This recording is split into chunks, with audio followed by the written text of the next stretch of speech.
To open the door to CHAMPVA, the veteran has to be rated permanent and total. Permanent and total. Say those two words in your head because they matter. A lot of veterans hear 100% and think they qualify, and a lot of others hear permanent and total and think it sounds like something far above them, and both groups get it wrong. Let me clear it up. Permanent and total means you are rated at the 100% level, and the VA has determined that your condition is not expected to improve. That is the permanent part. It is 100% that is locked in, not temporary, not scheduled for another exam to be reduced. If your decision letter says permanent and total, or you see those words, or your award is marked as having no future examination scheduled, that is very likely you. So before you assume you do not qualify, go look at your rating decision. The answer to whether your family can get this is sitting in that letter. And here's the part I promised you, the part that gets overlooked the most. CHAMPVA is not only for living veterans.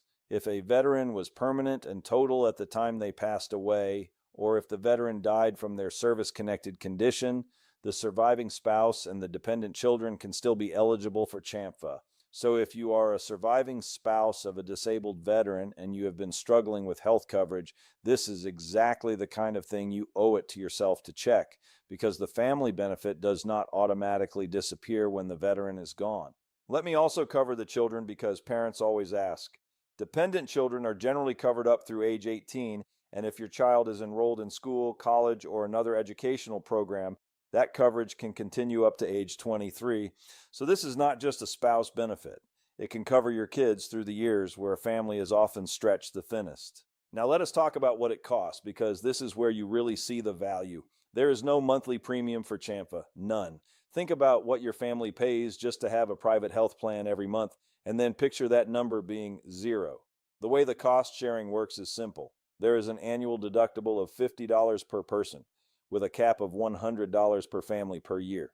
After that deductible, CHAMPVA generally covers 75% of the allowable amount for covered care, and your share is the other 25%, and there is a catastrophic cap, an annual ceiling on what your family can be asked to pay out of pocket. Once you hit that cap in a given year, CHAMPVA covers 100% of the covered costs for the rest of that calendar year. So in a bad year, a year with a real medical event, the program is built so your family is not wiped out. For a household living on a fixed disability income, that kind of protection is the difference between a manageable year and a financial disaster. Let me put that against what families actually pay in the real world, because the contrast is the whole point. A private health plan for a spouse can run many hundreds of dollars a month, and a family plan can run well over $1,000 a month every single month before anyone even gets sick.